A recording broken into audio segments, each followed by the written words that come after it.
All right, fantastic. Well, hello everyone. My name is Scott Lofton. I'm the Senior Director of Customer Success here at Codility, and we've got an exciting webinar today discussing how to create an outstanding remote candidate journey.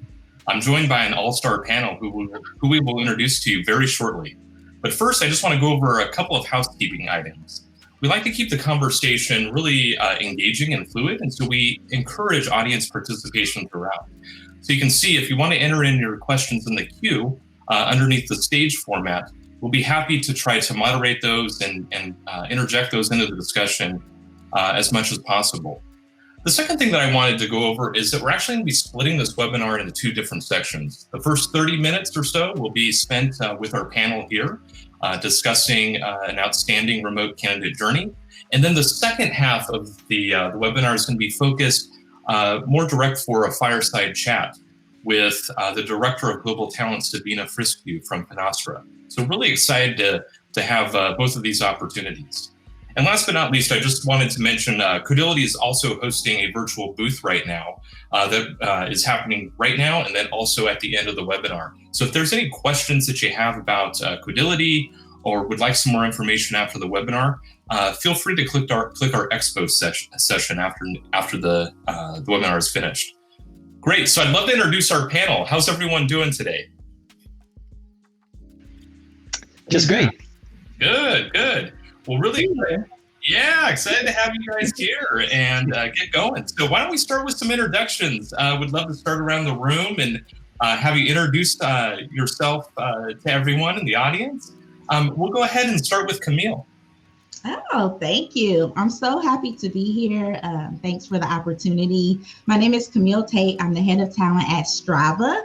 If you don't know about Strava, we are the leading social networking platform for athletes, and we have one of the largest sports communities around. We consider an athlete anyone who sweats. So you don't have to be like that marathoner, that triathlete, anyone who sweats. If you're walking to take your dog around the neighborhood, you're an athlete on Strava. And so we have 85 million athletes on Strava in over 195 countries. And so we have uploaded 5 billion activities on Strava since its inception. So we are growing leaps and bounds, and I'm happy to be here to discuss candidates and having a great experience. We're happy to have you, Camille. Thanks so much. Mm-hmm. We'll go ahead and move to Tony. Great. Thanks for having me. It's always funny doing these conferences now virtually from home. It's like, how do you dress for a virtual panel? Hi, I'm Tony. I lead our global operations and programs over at Contentful. I used to lead our global TA team, but we're scaling so fast that I needed to try to shift focus. But in the interim, I'm also leading our Berlin team, which is fun. So at the end of the day, really, I just do recruiting, and I end up where I'm supposed to be or do what I'm told. But it's fun. Contentful is a SaaS content CMS digital platform, and we're having a fun hyper growth phase right now. So yeah, remote interviewing caught us by surprise, and we've done quite a bit to try to get up to speed, but there's so much more we can do. So anyway, that's me. Pleasure being here. Yeah, great to have you too, Tony. And last but not least, David. Yeah, hi, David is my name. I'm working as a global head of talent acquisition at Daniel Wellington. If you don't know Daniel Wellington, well, we do watches and accessories. Been around for 10 years, a Swedish company, so I'm based in Stockholm, actually. And been on this kind of hyper growth into a lot of countries globally. Today we're operational around 20 countries, China being the biggest market, actually. So we have had a really interesting journey in the past couple of years, going from really small in Sweden to a global company. And I've been heading building the talent acquisition function since 3.5-4 years back. So a lot of learning throughout the years, and been in HR and TA for the past 10 plus years. Yeah, that's me. Fantastic. Well, I know that we're all excited to learn from each of you and learn about your best practices. I think when we hear journey, I think that really sums it up over the last 15 months in terms of how talent acquisition and recruiters and hiring managers have had to face so many different challenges, but also unique opportunities around how they transform hiring. So we're excited to kind of dive in now. The first question I'm going to pose to Tony, and then would love to just kind of circle around with the rest of the group, is kind of thinking through the last 15 months, Tony, in respect to kind of building out the remote candidate experience. What has that journey really been like for you? What are some of the learnings? What have you learned along the way? What are some challenges that you might have faced? What are some things that maybe you said, hey, I'm definitely going to stay away from that? Would love for you to maybe walk us through that process at Contentful and how you conquered that. Yeah, I'll start with we're not perfect here. I don't think anybody can be, or I'm sure people can be, but for the most part, we were caught off guard, as most of the world was. But we're based in Berlin and San Francisco and now Denver, and the idea of remote working, let alone remote interviewing, wasn't really a concept. It was more of an exception. And so when it came to interviewing, we probably had one of the largest travel budgets in any company I've ever been in. And so in terms of what's happened the last 15 months and really just shifting that culture and that attitude, the advantage was that everybody had to do it. In the past, when we tried to shift things to remote or even think about the candidate not being able to travel and interview in person was sometimes a deal breaker. And the advantage of the only advantage I think in the pandemic in our situation was by everyone having to interview virtually and every candidate being virtual, it's actually kind of opened up the doors of why does candidates have to be back to back to back to back in one day in 4 hours? Why can't we spread out these interviews? Why can't we build in breaks? Why can't we prep them better? But I think the main learning of anything else is it's not like what's your fancy virtual setup? Do you have a virtual office tour, which we were planning, but we ended up not doing because are people really going back to the office? Why would we do a virtual office tour somewhere you're never going to be? But then what do you have for the candidate? We used to have walk-ins, meet and greets, lunches, and we haven't figured out how to replace all those things yet in our candidate journey. But even as we tested and tried to add certain aspects of the interview process, it ended up being really at the end of the day, especially virtual, how good are you at communicating with these candidates? What are the expectations? How quickly do you give feedback? And what seems to be really successful for us, we still need to do more branding and how do we differentiate ourselves from the competition. But really it's more what makes us different than everybody else is how fast we move. And so we've anything spent more time around time to fill, time to hire, time, 24-hour SLA around feedback for candidates. And that's what set us apart is how quickly can we get back and communicate to both sides of the stakeholder and the candidate journey. So that's our biggest learning so far, getting better at communicating. Fantastic. Yeah, I think early on, there were a couple of themes around, just empathy and transparency throughout the candidate journey, especially in this first few months where everyone was trying to quote unquote figure things out, right? That's really, really good stuff there, Tony. Would love to move to Camille and Strava. What has been your approach, Camille, in terms of the remote journey and what have you at Strava been concentrated on? I echo Tony and what he said. Although Strava is a much smaller company, I've been with Strava almost 6 months, so still very new to the company. And also half my team was also new to the company, starting a little bit after the holidays this year. And so, it was all about us building on what we already had. I think that Strava transitioned very well to a remote or virtual process. I think that what Strava has done well is that everybody is invested in the candidate experience. And that's very important in a remote environment. that everyone is not just talent, it's just not recruiting, ensuring that people have a great experience or that their journey is successful. It's also hiring managers. It's people on the interview loop that are really invested in the candidates, and also that we are being transparent and honest. And Tony spoke to communication. That's the key to that remote candidate journey. And also, giving the candidate freedom to have conversations even outside of the actual interview process with hiring managers or having follow-ups. I think that, there may, some companies out there, the hiring manager and the people on the interview team, they're coveted, right? And you can't really speak to them outside of the normal process. But I think what makes a very inclusive remote candidate journey is that everyone is invested, everyone is open to having conversations with the candidates and making sure they have clarity. Also, prepping the candidates. Typically in corporate recruiting, recruiters don't prep the candidate. I know it's something I used to do when I was a headhunter, like making sure the candidate has everything they need in terms of, everything about the company and things like that, everything about, who you're interviewing with.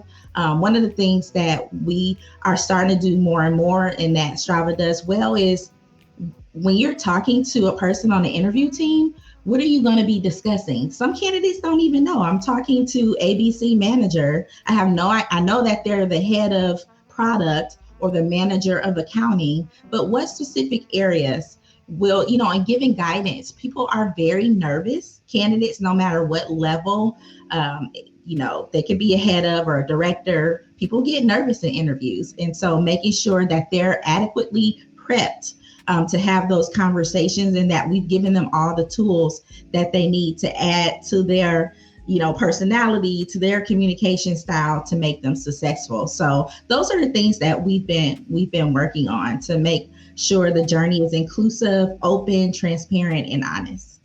I love that. I absolutely love that. I think that one of the things that I was hearing, I think early on, was taking into account and consideration the candidate, and you'd mentioned the prep work that goes into that, Camille. And I just think that is that's fantastic, because I think at the beginning of all of this, there was so much going on. You're in your home. You might have a family situation going on, or kids running around, or pets, or whatever it might be. Yeah. And also through that experience, someone might not be familiar with a certain technology. Maybe people weren't that familiar with Zoom. And so being able to prep them, take some time out to make sure that they felt comfortable and confident going into the interview, I think is something that is so, so important. So really sounds like you guys are doubling down on that at Strava, which is great. David, I want to give you an opportunity now to talk a little bit about what you guys have been doing and some of the best practices. And Absolutely. And I mean, I could absolutely, what Camille is saying, I think that's a kind of ground pillar for us as well. I mean, how do you create that kind of relationship with candidates nowadays? Because it is about, how do you actually share your company culture and the kind of people that you are and the kind of company culture that you want to have? It is about communication, and you have to do that in a, for us, really informal way. Like, how do we actually talk to each other at this company? That's the way we should be talking to our candidates as well. So that's of course one thing. But I think, for us, we, as I mentioned, we did this really fast international growth. So prior to the pandemic, I had almost 2 years where I had pretty much no in-person interviews. Because we decided that we thought that we could actually do a lot of remote hiring in a way that we thought that video interviews could be a really good tool, in a way that we actually do listen more to the people and what they are saying instead of interpreting everything you do in person. So in some way, we find that more inclusive as well, and did that prior to the pandemic too. But the problem we had back then was that especially senior managers and senior kind of leaders, they said, I cannot hire anyone that I haven't met in person. 100% of the times. which meant that what we did was we could do pretty much everything remotely up to a point where we needed to have someone meeting this person. And usually we could hire from Italy to Singapore. And that meant that we did everything up to a point from Stockholm and my team. And then we handed over to someone locally doing a kind of final interview, actually seeing that this is the right person. And usually that was the hiring manager.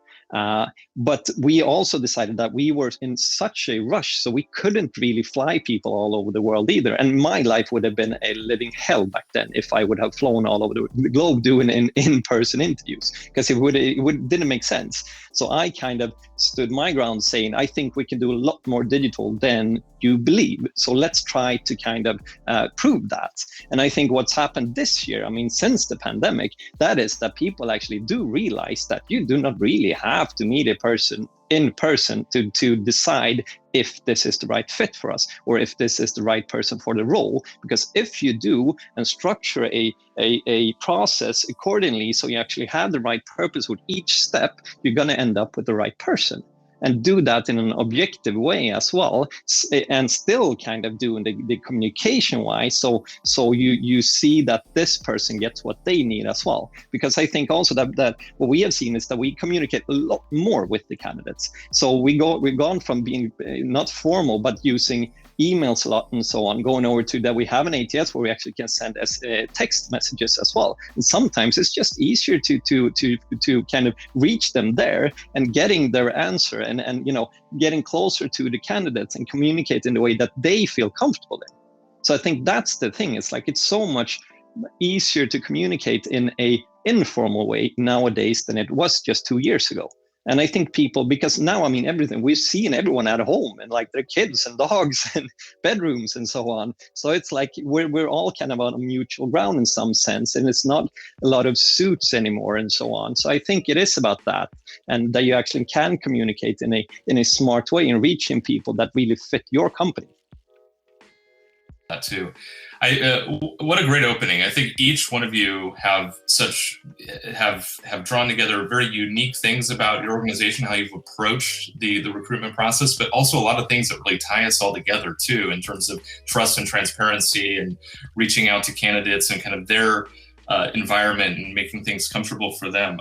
Really love that. We're getting a boatload of questions from the audience right now, and I'd love to stay on this theme of communication. I've got one question here that I think is really interesting and kind of, I think would segue nicely, is specifically around communication with the hiring managers, which I think is a great topic to maybe dive into really quickly. So the question is, how do you convince more hiring managers that they can also do technical interviews remotely? So I've heard that I have heard from customers that it has been harder to convince, or at least initially convince, hiring managers, specifically for hiring developers and engineers folks, that it's been more challenging. They want to have that whiteboard session in the room, and how have you guys approached that? We'll start with Camille on this one. That's a good question. As I started at Strava, they had already transitioned to doing technical interviews. You probably don't know, our engineering team is the largest team at Strava, of course. And so we are running like numerous interviews every week. And all of our engineering positions have a technical piece. We do SQL tests. We do other tests as well for mobile development and your general software engineering, full stack, things like that. And the team, our engineering team had come up with a process. They're very involved in the interview process. That's why, it's when you iterate about your hiring and recruiting and your interview process, it's good to get in a room and get all those perspectives, right?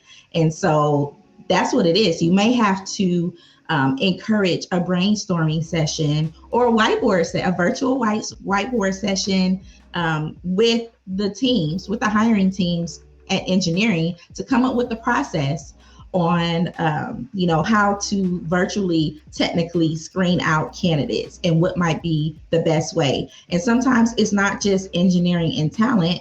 It may be having someone from your product management team as well, because they do that for the customer, for the app or whatever it might be. They might have some input on how to design that process as well. And so I just think it's kind of reverse engineering how you do things in the app, how you breathe ingenuity and creativity in your actual business, and transitioning that knowledge and experience, getting people in a room to brainstorm that process, and also doing your research and bringing forth, speaking with colleagues, reaching out, getting white papers, getting, data to show that technical interviewing remotely does work and how well it has worked for the company. I don't think that, we've hired close to 100 people since January, and it's not even half of the year. And we've done it by that communication and really dialoguing about our process. And engineering, I can't take credit for it. Our engineering team at Strava, they have it down pat. And it's, like I said, getting into a room, having some leadership in that area, and coming up with ideas that works best for your environment. I think that's key. One size does not fit all, and you have to find out what process works best for your environment. Now, the process that we use right now, we're scaling and growing. When I started, we were less than 200. Now we're over 250 employees at Strava. So we may get to 300 and say, this doesn't work for us anymore. We have to iterate on another process. So always, you can implement something that works for you at the moment, but always be thinking ahead to what might work better. That's great. Yeah, it sounds like collaboration is really, really key there at Strava, and you guys have been implementing that, and also thinking about scale as you get as you grow out too. That's great. Tony, I'd love to lean on you on this one. What have been some of the learnings and communication points that you found that work really well with hiring managers? Yeah, going to the question of going back to the question, I love Camille's answer, but also, just in general with tech interviewing, coding, communication style that works. At the end of the day, what's our jobs today? Especially, take one step back. What is HR's job in the pandemic? It was a joke for a while. My head of HR, when all this first started, was you're the new chief COVID officer. And so all of a sudden, our roles have become 20 billion times more important. Recruiting's always been important. But so I lead that in because you're the advisor, the partner. If you really feel like you're just the recruiter, then I think you need to redefine your role at your company. Because at the end of the day, why are you hired? Ideally not to source and hire people. Your goal is to be the expert in the recruiting space. And so, and if we're stuck in this new remote hybrid culture that will likely be the way we're going to live for the rest of our lives, or at least foreseeable future in recruiting, then you as the expert, push communication, push change. If people are resistant or they only know how to do one thing, it's go do some pre-research. There's a Miro board, there's Google Docs, there's CoderPad, Codility, HackerRank. Even Zoom has whiteboarding, and so really I feel like the only thing you're really going up against, not just in the coding question, but in general, is how do you communicate better? How do you get people open to change? And for us, it was really just, especially if we're still on the engineering track, but this worked for everybody, is use words that mean something to them. On the sales side, we use the word top of funnel. And so, I need these three things to get you more top of funnel for candidates throughout the process. On the engineering side, it's let's A/B test this. So let's do this. How about for this one hiring manager, for the next 3 interviews, we try to do a virtual coding session and see how it goes. And once they did it, they realized, wow, this is really easy. But that was probably our engineering hiring basically stopped for a month when the pandemic started, because no one knew how to interview virtually. And everyone was scrambling to go spend $10,000, $20,000, $100,000 on tools, not knowing what worked. At the end of the day, everyone was in the same boat. Candidates were as thrown off as hiring managers were. So we're let's just do this. Let's just schedule all the interviews. The first few were kind of clunky, but it's like, hey, what's the best way that you can code for me? And 80% of the time, they just ended up using Google Docs, and then we got better at it, and we started doing designing through CoderPad or Codility, and we used Miro for a whiteboard, and they found their stride. So yeah, I guess sum it all up, be their partner and experiment. And at the end of the day, as long as you're very open in communication sides of what's happening, like this is the first time we're doing this, Jane the candidate, and first time we're doing this, Bob the manager, let's figure this out together. Then yeah, I think you'll be fine. Yeah, and just to kind of bounce on that, I see the exact same thing. And I mean, for us, what's been a kind of winner for us throughout the years has been that I have only hired talent partners. I mean, in a way, they are talent acquisition partners, so they should be partnering with the business, understand their business, have a business mindset, and being proactive in how they do recruitment. So they should be one step ahead of the hiring managers to be able to push what should we be hiring for, not what does the hiring managers think they should be hiring for. It is about like seeing, so what kind of competence do we have in the organization? Who can we use in the hires to be able to kind of progress in how we look at the hires that we do? And it is about, I mean, a lot of course, everyone's talking about agility and agile methodologies and so on, but it is about that. And that's what Tony and Camille are talking about too. You cannot make too rigid processes because reality hits, and you just need to handle it in the best possible way, and always kind of work in shorter cycles, even in recruitment, and always doing wash-ups and so on, and retros and so on, and looking back at what did we actually learn and what can we do better until next time and so on. So it is always about kind of, we just need to understand that we're all here to learn and do better for the next time, and that should be in everything that we do. And if you find kind of passionate people that want to work with this and really do love it, and can feel passion for the kind of field they're in, it's much easier to kind of find a team that actually want to create something stunning and not just do hires, and just finding the small and big things that can actually like progress us in the right direction, because everything's just moving faster and faster, and we just need to kind of handle that. Absolutely. Wow. That's really powerful from each one of you. I was jotting down a couple of notes. One of the themes that I think I would love to go back to is just, Tony, you had mentioned, and I think this ties back into that empathy, internally having that empathy with your hiring manager and saying, listen, I'm going to speak in your language of hiring. We're talking about A/B testing. It's not top of the funnel. So I want to show you that, we're gonna craft this in a way that's unique, and we're gonna learn and optimize and iterate together on this. And secondly, I think the word is vulnerability, especially in those early days. Even now, I mean, there's still a lot that we're figuring out and optimizing, right? So having that vulnerability to reach out and say, hey, I don't know if we're going to get it all right. And even with the candidate too, listen, we're still trying to figure out what is the best model here. That's great. So I know I feel like this 30 minutes has just blown by. But I want to get in at least one more question here from the audience. I want to kind of go in the second kind of half of things here, and would like to understand how is the onboarding process, worked for you guys from a remote setting? I think the question I'm seeing here says, what do you think is the most important in an onboarding process that is 100% remote? How to keep the candidates engaged with the company and link that back to the organizational culture.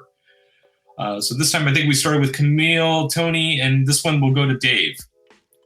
Thanks. Well, I mean, same thing here. We've only been around for 10 years. So I think we're pretty modern in a way, and been using technology since the start. And I think that what we kind of found out was, of course, in an early stage too, that what you can automate, you should automate. And especially in a kind of onboarding flow, if we want to give the same candidate or all candidates the same information and the same kind of prerequisites to be able to have their first day, then we should structure that in a really, really smart way. So what we do is that we have one kind of global onboarding flow that starts from pretty much sign. I mean, they do an e-signature and celebrate the contract and so on. And then that triggers things in our HRIS that are being sent out. And then we're working nowadays in an Office 365 and Microsoft solution. Say what you want about that, but I mean, they have been doing a lot of good things the past 15 months as well. So it is a lot better now than it used to be, even if I would prefer some other tools. But you still can do some really, really good things in that. So we have just been able to kind of have a global onboarding flow that triggers X amount of days and weeks, and then days prior to them starting. And then from there, when they start, they of course get a lot of welcomes and so on, and then get automatically invited to a digital kind of a DW welcome, as we call it, which is a global onboarding initiative outspread over 2 weeks and so on.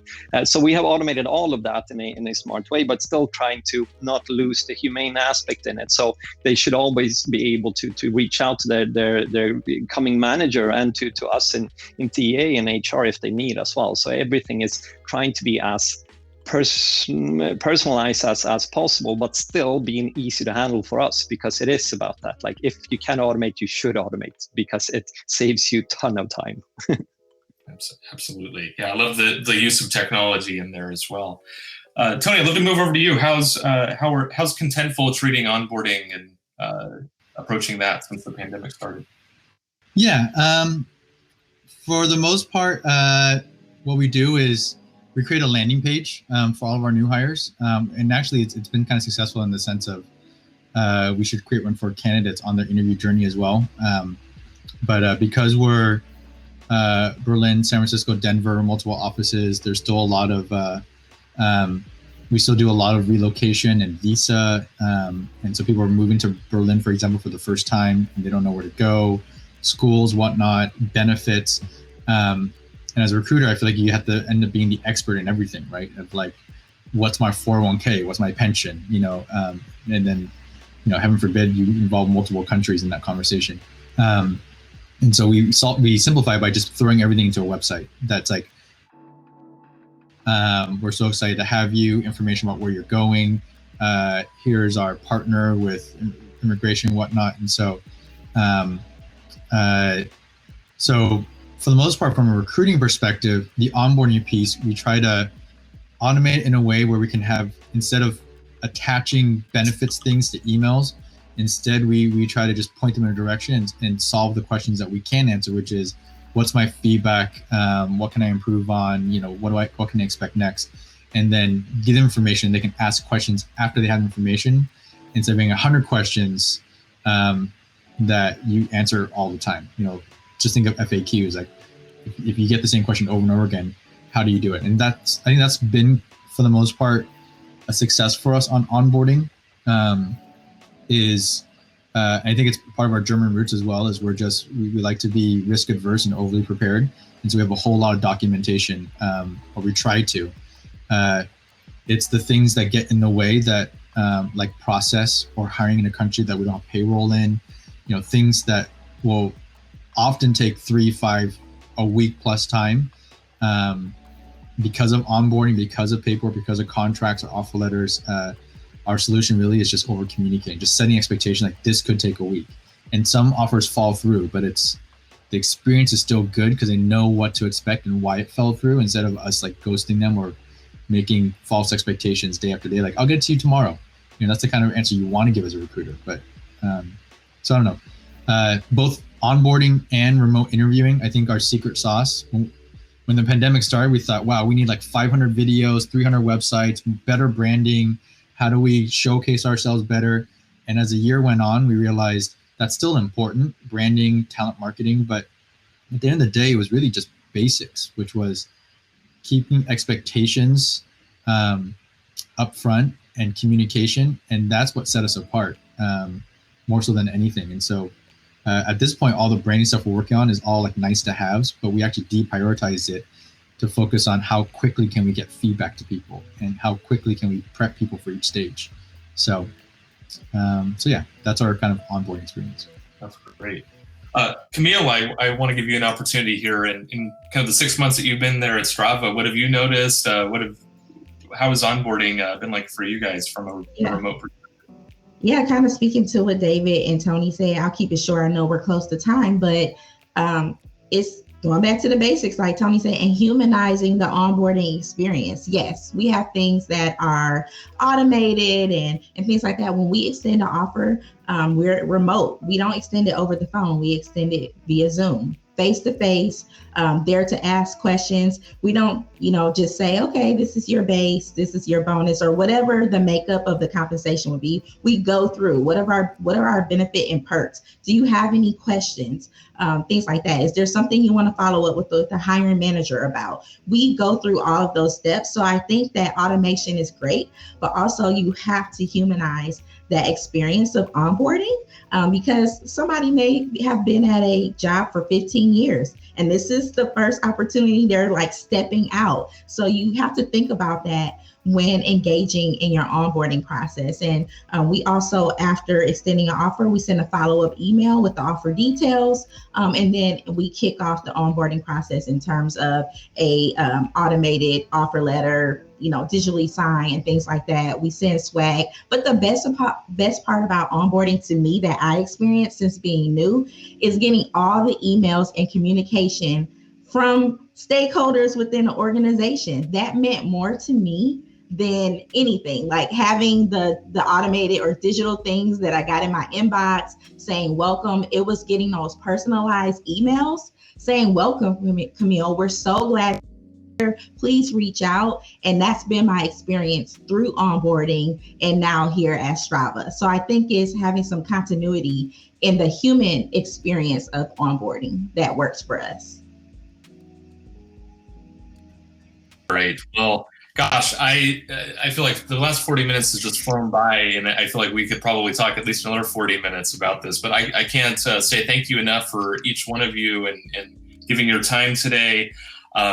We've got probably at least another 15 questions from the audience. Unfortunately, we won't be able to get to, but I just want to say thank you to each one of you and your participation and sharing your stories. Yeah, thank you again. So we're going to now transition. I believe our special guest, Sabina, is ready and kind of waiting in the virtual backstage into the next portion of the webinar. So thank you all for joining us so much. And we're going to bring in Sabina here, I think, very shortly. Hi, Sabina. How are you? Hey, Scott. I hope you can hear me and you can see me well. I can see you and I can hear you quite well. Perfect. Great. And I'm not on mute. Wasn't that pandemic? It's always, you have to get those, you got to get those nuances out of the way. Are you on mute? The background noise, all of that. So, well, gosh, we're so excited to have you join us today and hear about the story that you have with Finastra. So I'd love to, maybe just start out with introductions. If you could tell us a little bit about yourself, tell the audience a little bit about yourself and your role at Finastra and a little bit about the company. Sure, absolutely. And let me say well done for the discussion earlier. I want to start with this really great insights. So a bit about myself. I'm Sabina Fruncu. I'm a global TE director at Finastra.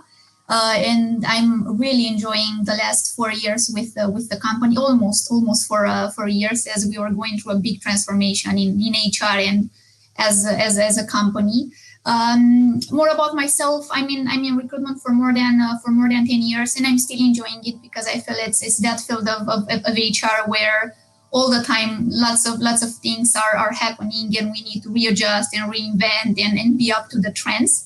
About Finastra as a company, for those of you not being so familiar with us, we are one of the biggest fintech companies in the world. Pretty new as a tenure in the industry. We are going to have our 4th anniversary in June. Was a big merger 4 years back, but definitely a great growth company, having over 10,000 employees all across the globe. And for me, I'm enjoying a lot my tenure here, as I'm lucky enough to lead a global team of recruiters all across the globe. And as we are looking back, we are seeing how we are maturing as a business model and being closer to our strategic initiatives. And before we actually all got on the webinar, I was trying to familiarize myself with your story and how you utilize Fidelity. I know that you guys had a lot of set of like early challenges. I think like most organizations trying to figure out how to scale, global technical recruitment and hiring, and how, for India and the Philippines, and how does this translate to remote hiring? So I'd love to start there. What were in those early days when you knew everything was going remote and you had these challenges about facing a global technical recruitment? What were some of the early discussions like? What did Finastra do in those early days to start to put things in motion to create a good experience? Yeah, well, that's a very great question, Scott. I'm not sure I'm going to have a short answer because it was a roller coaster of emotions. So prior to pandemic, we were already, reviewing the market, as we were just open to try a bit more on the remote hiring and having a better standardized process when it comes about our recruitment process. But as everyone is aware, pandemic was just coming all overnight. And we realized we started to work only from home, and we had hundreds of roles open in the same moment, and lots of hiring managers coming back to us and saying, I don't think I'm prepared to take a hiring decision because I've never seen this candidate face to face. And I'm also having that kind of a technical assessment when I'm doing everything on a whiteboard, and how am I going to do it right now? So I think this is something common for maybe lots of you part of this group. So that was the moment when we said, okay, we need to calm down a bit and we need to take a strategic decision, because most probably the next couple of months are not going to be easy. And as a company, we are still going to grow. We have some really tight deliverables, and we need to make sure, first of all, we are still going to be focused on quality. So our hiring managers are going to have that kind of confidence that if I'm offering you the job, you're a great candidate for my team, and I'm not having any second thoughts when it comes about your skill set and your background from a technical perspective. Secondly, as we are evolving in an industry where things are changing a lot, and we are also having very ambitious roadmaps, it was also a focus on making sure we are more agile from a recruitment perspective. So we are more standardized, as we have managers all across the globe. We wanted to make sure we are providing them with a platform meant to support everything and to create less bias from a candidate's perspective as well. Of course, as for all the companies, we are also putting a focus on time to offer, time to hire. Everyone knows once the role is approved in the organization, you have a need, right? And you want to have those resources as soon as possible. And last but not least, I think each one of these elements are equally important for us. As a company, we have a big aim of becoming one of the most inclusive and diverse employers in fintech. And we realized that, again, we need a partner just to support us in making sure we are going to have a more diverse candidate pool at each stage of the interview process. And I think everyone is aware there are different biases when it comes about technical hiring, and some of them are conscious, some of them are unconscious, but definitely it's on our agenda, and we want to make sure our candidates are feeling welcomed, are feeling they are treated equally and fairly from an end-to-end recruitment process. And maybe sometimes only reviewing a resume or going for a live interview is not enough, and we wanna go over that part. Yeah, so those were the big challenges, and definitely for me as a TA leader, it was just important to rebuild a bit the partnership between hiring managers, the business, and the TA partners, the recruiters, because nevertheless, always when you're working on strategic projects, it's going to be a bit of a discussion about how many candidates we have, how fast we can hire them. And the business may be saying they're not strong enough. I need to see more. I'm not sure if they're the right ones for our teams and for our company. So I was kind of feeling we need to have more data in the middle, more objective data, just to rebuild this partnership and make sure everyone is satisfied as we are sitting together on the table, and we are reviewing our results. That's fantastic. Yeah. And I think that goes into a lot about what we were talking about with the panel around that strong collaboration between all the different units there, the hiring managers, talent acquisition, HR, everyone, right? In terms of trying to make sure that there's continuity and there's consistency in the process and comfortability with the candidates as well. So it sounds like you guys have done that really, really well. I'd like to dig in a little bit more and talk, kind of maybe speak to kind of an understanding around that current recruitment process for, let's say, your average software developer position. We'd love to understand what that process kind of looks like today, and discuss maybe some of the feedback that you've used from either the hiring manager team and the candidates and how that's maybe influenced that process. Mm-hmm, absolutely. So before explaining how our current recruitment process looks like today, maybe it's good for the audience to understand that at Finastra we are hiring around 600, 700 software developer QAs, those kinds of profiles on a year. So definitely it's a big number, and we are operating in different markets. So as you were saying when you've introduced us. We have big operations in India, in the Philippines, in Romania, in Israel, United States. So if you're putting all these markets together, you're going to see there are differences between the markets and how the candidates are interacting with the companies. What's the expectations? I think what's common is that level of transparency and being treated fairly. That's common all across the globe. But what we've seen with our whole process was that depending on locations, it was a bit of an appetite maybe for our hiring managers to have a long recruitment process, just to be sure, this final candidate is being validated by everyone, all the stakeholders, which sometimes could end up with 6, 7 interviews, a bit too much, right? In a market where all the good, we already know, right? All these good candidates, they are not applying proactively. You need to go and contact them. And that was one of the moments when we said, okay, look, definitely we understand why you have this need to validate and revalidate the candidate and make sure you're going to take the best decision. Quality is important for us, but as we started to partner with Codility, we've explained to our hiring managers this is a candidate driven market, and even if maybe you want to have 5 levels of interviews, at the end, maybe your candidate is already accepting another offer. So this is not in our benefit, right? So we've structured the current process as following. First of all, we have an HR interview. Actually, it's a recruitment interview. We care a lot about this first level interview. Because I think it's so important to explain to the candidate from the beginning what are the expectations, what's the job, what's the company, especially as they're not going to go in the office for the moment.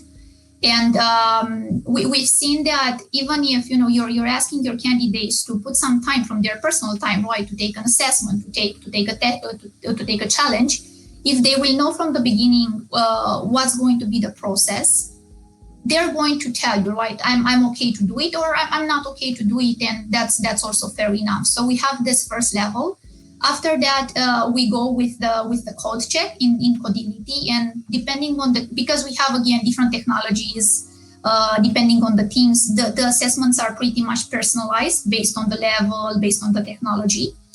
And of course, those candidates who are reaching our benchmark, they will go for a technical interview, which again is proving to be a great idea, because right now sometimes during this technical interview we also invite colleagues from the team, so not only the hiring manager but also our technical experts, so they have kind of a common ground because they can also discuss about the Codility challenge.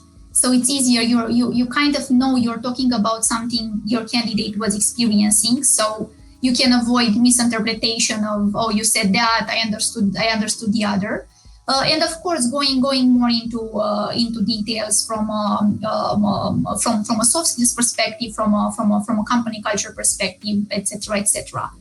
And we wanna finalize, of course, with a final interview with the hiring manager, because it's we already know, right? With a technical candidate, it's always important to present also the roadmap, what the future will hold, what are your opportunities in the company. So this is pretty much the standard process. What's also specific for us in Finastra, we also have a cognitive assessment. Which is happening kind of in the same time with the codility assessment. So we want to make sure, first of all, we have those, and after that, we are moving into more in-depth conversations about the candidate. Now, what I think it's a good point in our company, even though this is like the standard process, we want to keep a specific level of flexibility. Just to make sure we are accommodating our candidates' needs and the market needs and the hiring manager's desire. To give you an example, so we already know currently India is going to a really tough period because of COVID. So we are noticing there is already a delay because our candidates are being personally impacted and they cannot take the assessments on time. So we are not very strict with the deadlines. We just want to make sure they are going to take those assessments when they feel ready, when they feel prepared, when they feel productive. And we are not pushing aggressively on, you only have 24 hours, you only have, I don't know, I'm hearing different stories from different companies. From our perspective, the interview process is a win-win, and end of the day, you as a candidate, you should have more details about us as a company, maybe learn more about yourself as you're going through different stages, and also for us as a company to make sure we have enough information just to match your skills and expectations and motivation with a role in the organization. Thank you so much for all that detail and walking us through the process. It sounds like it's worked really well and has been quite successful for you. It's a journey. I mean, I think everyone doing recruitment for a couple of years will understand there is never the secret recipe for just to make happy all your candidates. And will always be a journey, as we were discussing earlier. Pandemic was coming all overnight, and nobody knew what to do, what to say. And then now most probably is going to be a reverse re-engineering on going back again in the office, having a hybrid working model. So it's always a learning phase, learning, readapting, because things are not going to stay in this shape for too long. It's always changing. It feels like almost day to day, right? In terms of everything in the world right now. So, well, that's great. So I just we've got about 5 minutes or so left here. I'd love to ask you a question from the audience. We've got several of them here. Let's see. One was, how do you keep candidates engaged, and what are your tips for keeping an interview process speedy? Mm-hmm. So how do you keep the interview process speedy? I think definitely you'll need a big coordination between everyone. This is, from my perspective, this is not only recruitment responsibility. You should make sure your hiring managers are having the same understanding when it comes about the market's needs and how your candidates are finding new opportunities. And this is one of the challenge when you're working maybe with hiring managers which are with the company for a longer period, and maybe they're not recruiting a lot because they have very stable teams. And once they go outside again, the expectation is, oh no, the candidates are going to wait for us. No, they're not going to wait for us. So what we are doing in Finastra, whenever we have these kinds of challenges, we try to utilize data just to show to the hiring manager, look, this is the niche skill, or this your Java profile is in high demand, and we have some reports just to show this. We already working with similar colleagues in your function, and if you're not going to be as speedy, things are not going to work well for you. For some of them, it's really simple and it's an easy conversation, and we readjust based on needs. For some of them, maybe they just need, a bit of a successful experience just to lose a good candidate, because we are we are not so speedy. And going back to the first part of the question, how you keep the candidates engaged, I think it's a matter of, again, communication and transparency. As everyone knows, there are going to be roles where maybe the recruitment process is a bit longer because the profile is a bit more senior, or the things are changing on the way. But what we've seen happening also in the last couple of months, candidates will always appreciate if you're really honest and transparent and you share it up front. And if this is the right candidate for you, if they know in advance, there are high chances for those candidates to wait for you. And I think with the pandemic even more, we are seeing a bit of a trend in candidates reaching out more, our recruitment team reaching out more to them, keeping them informed, even with informal conversations. I think one of the tricks we've learned in the last couple of months was, okay, you have offered the candidate, the candidate accepted, and kind of done deal, right? Let's party. Well, it's not like that, because when you have when you're working only from home, and maybe you're having different, you don't have that vibe of the company, of maybe seeing the hiring manager face to face, seeing a bit how the things are happening in the office. You can have double thoughts, you can have questions. So it's so important from time to time to stay in touch, especially for the countries where the notice periods are longer. It's making a tremendous change, and the candidates are the ones who are sharing this. They said, I felt like so special. I felt like I'm the only one joining, and when I realized during the induction that it's me and another 20 people for that day, I'm like, oh, okay, so I'm not that special, but actually I am special, because everyone was putting an effort to make me feel welcomed and validated and appreciated, and I think that's important. And it's not like something big, 5 minutes, an email, a call. It's something simple. And make sure you're also involving your hiring managers, because again, it's a double validation when the hiring manager is doing this. Absolutely. I think that consistency around the experience and all those touch points from a human side just makes things so much nicer as well for a candidate. So that is fantastic. Well, I really enjoyed, I can't believe I feel like we could talk maybe another half hour, but we only have about a minute and a half here. So I just want to thank you, Sabina, for coming on and sharing your story. I know that you guys have seen a tremendous amount of success, and we wish you continued success, and thank you for being a customer of Fidelity as well. Thank you so much. It was a great journey. So for us, it's only one year with Fidelity, but I think we are already seeing the results. And for rest of my colleagues in the HR space, considering such a changes, just go for it. Start with small milestones. Make sure you have the support from the senior leaders, because this is not only an HR decision, right? If you want to create change, you need to make sure it's a cross-functional project, and once everyone understands, what's the big aim and what kinds of good changes can bring for everyone, it's only a matter of having a bit of a patience, right, and give time to your processes to settle till the next change, right? Because this is not going to be forever again. Absolutely. Well, again, I thank you so much for your time today and for sharing your experience, and hopefully look forward to maybe talking to you again in the future. Because like you said, I'm sure it's going to change, and in 6 months, we'll probably have some new things to talk about too. Yeah, likewise. We are an ambitious company, and we are definitely transforming as a TA team. So we hope we can be back with even greater results. Wonderful. Great. So I just want to thank the audience as well today for their participation. I apologize. We're a very engaged audience. I feel like we had at least 30 or 40 questions. We didn't have time to do all of them, but really appreciate the folks for their engagement, and appreciate everyone's time today. Thank you so much. We'll talk to everyone later. Bye-bye.